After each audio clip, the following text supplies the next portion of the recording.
How food travels through our bodies. When we eat our food, the food journey begins by chewing. The tongue then pushes the food down our esophagus. The esophagus is a long tube that goes behind our heart and into the stomach.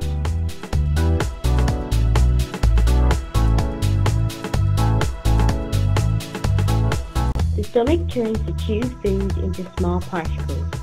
How the stomach does this is by very strong acids that break our food down.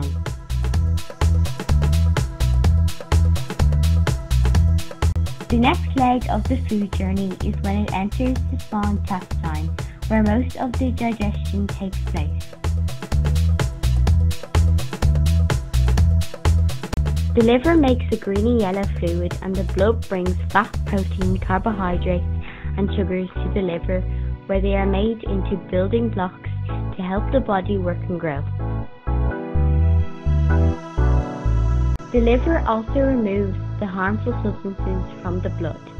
The harmful substances are passed on to the large intestines, where water is removed.